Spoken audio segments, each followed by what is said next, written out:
Okay, all right. Well, hi, I'm Nathan Zhao, and I'm the Secretary General of KUNA 2. So last year, if you remember, I ran on water, education, and energy because I felt like those were three extremely important things, because I think a big focus of the Sustainable Development Goals in general is to reduce inequalities and promote a sustainable long-term goal for the future of the world. At the conference, I want to make sure everyone feels welcome. We're a very big and very opening and welcoming environment. The problem is we're also a very extroverted environment, and sometimes a lot of introverts come here and they become overwhelmed by just the sheer volume of things happening at KUNA. I mean, sometimes they feel a little left out. They might not have the courage to go up and meet new people. So I'm trying to make sure that the PO team and the Secretariat and all of our other SOs and our delegations as well try hard to meet new people, make sure people feel welcome, and just make the conference a better place, a good experience for everybody involved. Every bit of time is used, and in our daily lives, I don't think that's necessarily as true. We have a lot of downtime, we have a lot of time wasted, and we spend a lot of time doing nothing, and it makes us feel unproductive. But at KUNA, there's a schedule, there's things we have to go to, obligations to fill, and it gives us a sense of purpose. It gives us something to do. I want everyone to just kind of take this purpose they found here at KUNA and try to find something to apply it to, because there's a lot of opportunities going around that a lot of people don't know about. Like, look up your local news station, see if they have any internship positions, or if they don't, just send in a resume and see, don't mention that you're not a college student and see if they'll accept you anyways. I guess become ambassadors, so remain ambassadors, but for goodwill throughout your community. Be a part of your community, take note of issues, and go on to affect change in your communities. The UN I think it's beautiful. It's not a government we're used to. I mean, it's almost like not even a governing body. It's more of just like we come together at a conference to just agree on things. It's when we pass resolutions to do things, it's not mandatory, it's not enforced, because the UN has to respect sovereignty of nations. But we take it on goodwill that countries will step up and do the right thing. If someone tells you have to do something, you tend to be a little less, you tend to be a little bit more reluctant to do it, because, well, nobody likes being bossed around.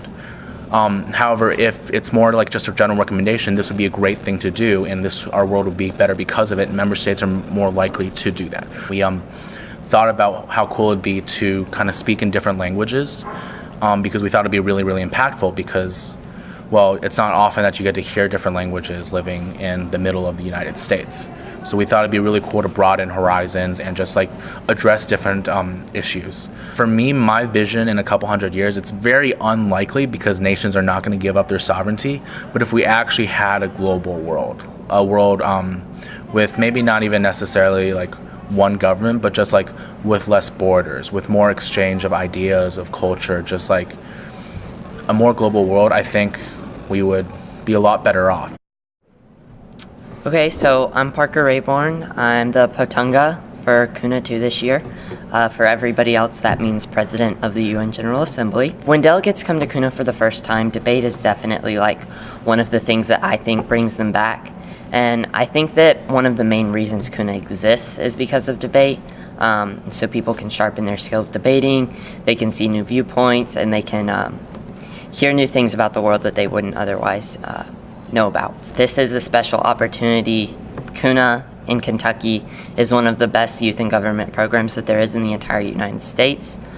So the opportunity that the youth in Kentucky are offered is definitely something special and something to take advantage of and use. So you gotta strike a good balance with that. As far as candidate speeches, candidates have their platforms, and I definitely think that they should emphasize on their platforms, because it's not that that's just what they want to do. It shows the type of person they are. The platforms that they choose shows who they are and what they care about. But also, I like a good laugh in candidate speeches, and I'm voting for a candidate. I want to know about the candidate too, not just what the candidate stands for. Okay, hi everyone. I'm Moshin Akhtar. I'm the Deputy Secretary General for High School KUNA 2. My platforms last year were quality education, gender equality, and reducing the poverty rate, and I kind of want to push those, because I know a lot of the time candidates, and when they get elected as POs, kind of forget about that, which is somewhat understandable, but I really want to follow through with that. If you provide a quality education and give gender equality and give everyone that opportunity, you can put them to work. You can establish just a much better area, and turn a developing nation into a developed one, and in turn reduce the poverty rate. One of the resolutions that really interested me was, I don't remember what number it was, but it was basically saying to prohibit any use of biotechnological warfare. And that bill, I mean, I honestly still don't know how to feel about it, because there are parts that are like really well executed and or like really well done in concept, but I'm not sure how they would fall out in execution. My opinion currently kind of stands on that, is that you limit the development of biotechnological warfare, because we've read a million dystopian stories where biotechnological warfare has caused the end of mankind, and I mean, that should be kind of telling. We're gonna be positive here. Cats are very interesting creatures. The thing is, I'm allergic to them, so I've always been a dog person myself.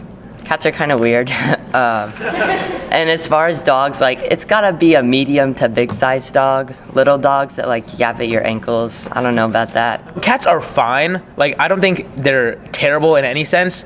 I personally don't prefer to be around them because, again, I'm allergic. My eyes get itchy, my throat gets itchy. So dogs all the way. Oh, real quick. So for the pre-conference prep, none of this would have been possible without Haley Buchanan. Haley is my chief of staff. She's our mom. And literally none of this would have been possible without Haley. She I didn't really start writing my speeches until she was like, Nathan, we need to sit down and write your speeches. He's very stressed, and I am even more stressed. Haley, do you want to say something about your role as chief of staff?